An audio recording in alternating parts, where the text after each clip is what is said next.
Welcome to Recap King. In this video, we will explain The Karate Kid. This movie tells the story of an American boy who finds himself bullied by a rebellious kung fu prodigy at his school. However, things change after he befriends a maintenance man who is a kung fu expert. Will he finally defeat his bullies? Let's find out in The Karate Kid. The Karate Kid tells the story of Dre Parker, a 12-year-old boy who lives with his widowed mother, Sherry. One day, Dre had to leave his hometown, Detroit, and move to Beijing because his mother had to work there for some time. Dre doesn't seem very enthusiastic about his move to Beijing, which he doesn't think is as cool as his hometown. He wasn't even interested in learning Chinese like his mother did. However, Dre had no other choice because his mother had to move there for the sake of her work. Upon arrival in Beijing, Dre and his mother were immediately directed to the apartment building that would be their residence. The atmosphere in Beijing was completely different from where he used to live. Dre seemed to have felt hopeless before adjusting to living there because the people there were not fluent in English. Even the SpongeBob show on TV uses a Mandarin dubber and subtitle. Seeing the jacket lying on the floor, Sherry then asked Dre to always hang his jacket in its place. She then told him to call Mr. Han, a maintenance man at the apartment building, to fix a broken hot water faucet. Dre immediately obeyed his mother's orders and looked for Mr. Han. However, when he arrives at Mr. Han, it turns out the man is having lunch and tells him to wait until he finishes eating.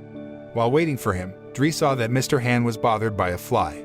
He thought Mr. Han will catch the fly using chopsticks like he saw in kung fu movies, but it turns out he even used a fly swatter. Dre, who felt disappointed, then left from there. Dre went to a nearby park to relieve boredom and found that he was quite easy to mingle with the people there, even though language hindered communication between them. He seemed engrossed in playing basketball and table tennis with the local residents. While relaxing after playing basketball, he saw a beautiful girl his age named Mei. Confidently, he approached her, got to know her, and found out that she was a violinist. Dre was very happy that Mei was fluent in English, so he had no trouble interacting with her. However, Dre and Mei's closeness in the park catches the attention of Cheng, a 14-year-old boy who turns out to like Mei and dislikes seeing their closeness. Feeling that Dre was being presumptuous by approaching Mei, Cheng then beat him up. Dre's tiny body was knocked to the ground easily because Cheng was bigger and stronger than him. Mei immediately broke up their fight and told Cheng to leave. When he got home, Dre hid the bruises on his face using his mother's makeup so she wouldn't worry. The following day, Dre was escorted by his mother to his new school where Mei and Cheng also attended. In the afternoon, Mr. Han went to their house to fix a broken hot water faucet. On the other hand, Sherry, who had just come home from work, was once again irritated by Dre's behavior, who always carelessly put down his jacket, even though she only asked him to hang the jacket in its place. Mr. Han, who was fixing something in the bathroom, couldn't help but see the debate between the mother and son. Long story short, over time, Dre and Mei became closer because they were classmates at school. Dre always cheers Mei on when she is practicing the violin because Mei will enter a music competition, which means a lot to her and her parents. On the other hand, as Dre and Mei's friendship grows, Dre also has to avoid Cheng and his friends who try to bully him harshly whenever the opportunity arises. Dre could only hide whenever he saw Cheng nearby because if Cheng and his friends realized his presence, they would immediately chase him and bully him. When Dre was walking with his mother, he was amazed to see the children who were learning kung fu at a kung fu college not far from there. However, when he went inside and saw Cheng practicing kung fu there, he immediately felt hopeless because he had hoped to practice kung fu there to beat Cheng. Dre, who felt annoyed, then left the place and got into an argument with his mother because he had always hidden the fact that he was being bullied by Cheng. He told his mother that he was regret to follow his mother to move to Beijing in tears. One day, Dre's school goes on a field trip to the Forbidden City, where Cheng also participates. After exploring the Forbidden City, Dre, who was about to return home, saw Cheng and his friends on the road he was about to pass. He immediately went into hiding. An idea crossed his mind as he saw a bucket of dirty water nearby. He then threw dirty water at Cheng and his gang as revenge for always bullying him. Cheng and his friends chased Dre through the city streets and corner him in a back alley. At that place, Cheng and his friends immediately beat Dre brutally. When Dre had fallen helplessly, Cheng did not stop and would instead continue his attack. However, Cheng's attack was thwarted by Mr. Han. Cheng and his friends then attacked him, but Mr. Han managed to fend off all of their attacks. Dre was then amazed to see Mr. Han, who turns out to be good at kung fu and can fight Cheng and his friends, who are also students from a famous kung fu college. Mr. Han then heals Dre's wounds using the ancient Chinese medicine method of fire cupping and tells him that Cheng and his friends are not inherently evil, but were made that way by their teacher, Master Li, who always taught his students not to show compassion for their enemies.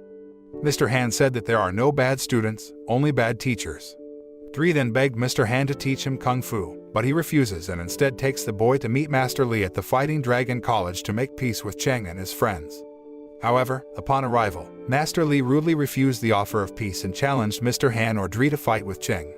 Mr. Han, who accidentally saw the tournament poster on the wall, then suggested that Dre compete with Master Li's disciple one-on-one in the upcoming Open Kung Fu tournament. Not only that, he also asked Cheng and the others not to disturb Dre. He was going to train for a Kung Fu tournament. Master Li reluctantly agrees to the terms provided Dre appears in the tournament. Mr. Han then explains to Dre that he will participate in an Open Kung Fu tournament against Cheng. However, Dre immediately felt hopeless that he would not win the tournament because Cheng and his friends were the best students of the Kung Fu college. But Mr. Han said that what Cheng and his friends learned there was not real Kung Fu. He then promised to teach Dre real Kung Fu. Long story short, Dre became excited to go through his days because he could finally practice Kung Fu with Mr. Han. Arriving at Mr. Han's place, Dre was very surprised to see the car in the living room. However, Mr. Han didn't want to reveal why he parked his car in the living room and then told him to get ready to start his training. Mr. Han started training Dre by having the boy do common movements such as taking off and putting on his jacket. Dre continues to do these movements over and over again. He then asked why Kung Fu practice only like this, but Mr. Han told him to stay focused on training. Day after day passed, and Dre still practiced Kung Fu by doing these movements every day, in the heat or rain, until finally he was fed up with Mr. Han's training because he thought he would never be able to match Cheng if his training was only about putting on and taking off his jacket. Dre then decided to stop and just give up from the Kung Fu tournament. Hearing Dre's words, Mr. Han then called back the boy and suddenly attacked him. But Dre could easily fend off Mr. Han, just by using the moves he'd been practicing all along. Mr. Han then tells Dre that composure and maturity are the true keys to mastering martial arts, not punch and strength. He teaches this by having him perform repetitive movements using his jacket, which teaches him that Kung Fu exists in everyday life, where all things are done as Kung Fu and Kung Fu is a way of treating other people. After listening to a brief explanation of the true meaning of Kung Fu, Dre decided to practice Kung Fu with Mr. Han. One day, Mr. Han took Dre to the Wuding Mountains Taoist temple, where he practiced Kung Fu with his father as a child. Arriving at the Kung Fu college, Dre was stunned by the beauty of the Kung Fu movement that he had never seen anywhere else. He was so amazed to see a woman doing Kung Fu moves that can make a cobra imitate her movements. He and Mr. Han then practiced Kung Fu at the temple for some time. After that, he continued his Kung Fu practice at Mr. Han's place, and he also seemed to always be serious about their practice. After weeks of non-stop Kung Fu practice, Mr. Han then gave Dre a day off. Because he was on Kung Fu training holiday, Dre went to see Mei Ying and persuaded her to skip violin practice so they could have fun together. However, while playing with Dre, Mei Ying got a call from her parents because she was almost late for the violin audition, which was suddenly pushed a day. Because they had incited Mei Ying to skip training, Mei Ying's parents saw Dre as a bad influence and forbade him to see Mei Ying again. Dre feels guilty for causing Mei Ying to get into trouble and sad that he can't see her again. Before leaving, Dre stopped by Mr. Han's place and was very surprised to see Mr. Han, who looks very depressed, is destroying his car. With tears in his eyes, Mr. Han then explains that he crashed the car years ago, which instantly killed his wife and 10-year-old son. Every year, he repairs his car but destroys it again to remind himself of the tragic event. After hearing the sad story of Mr. Han, Dre is determined to train harder to help the teacher overcome his trauma. Long story short, Dre resumed his training and trained harder as the tournament drew near. Mr. Han then takes him to the tournament site where they pay their respects and thank each other for everything they've been through together. Dre thanked Mr. Han as willing to teach him Kung Fu and be his best friend all along. Mr. Han also thanked Dre because he had helped him out of the adversity and trauma of the past that had haunted him.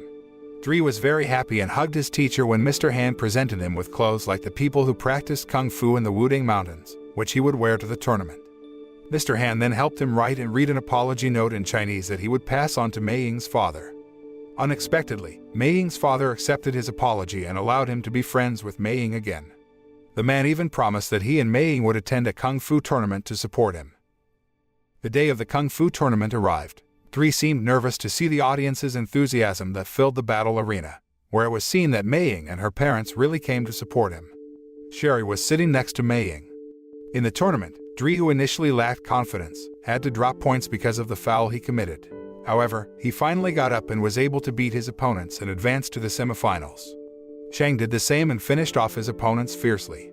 Dri then defeats one of Master Li's disciples, so he orders Liang, who was Dri's opponent in the semifinals, to injure Dri.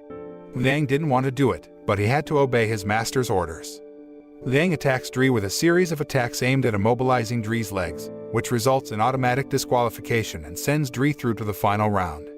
Dri was immediately taken to the medical room, while Liang looked sad because he felt sorry for him. Although Dri could advance to the final round to face Cheng, he only had a limited amount of time to return to the ring, especially with his broken leg and doctors saying he couldn't continue the fight. Dri then pleaded with Mr. Han to heal his leg through the fire cupping method. Initially, Mr. Han refuses and asks him to give up because he thinks he has met Master Liu's challenge. However, Dri said that he had to beat Cheng because he wanted to overcome his fears. What he feared the most was not the bullying he experienced but the fear that was entrenched in his heart. On the other hand, a tournament organizer is waiting for Dri to appear in the final round because if he doesn't appear, he will be considered disqualified and Cheng will be declared the tournament's winner. Mr. Han immediately performed fire cupping on Dri and finally he was able to return to the tournament arena and face Cheng in the final round. Cheng starts the fight by directly throwing Dri out of the arena, which causes him to lose by 1 point. However, he quickly turned things around by defeating Cheng and earning 2 points in a row. Seeing this, Master Li ordered Cheng to strike Dri on his injured leg with a powerful kick, causing Dri to lose his balance. Cheng then managed to get 1 point. Since both of them get the same points, then one remaining match will determine the winner. Dri struggled with all his might and managed to get up by imitating the snake stance used by a woman in the Taoist temple, whereas previously, Mr. Han never taught the technique. Unexpectedly, this move succeeded in making Cheng change his attack style to follow his movements, and Dri took the opportunity to defeat Cheng.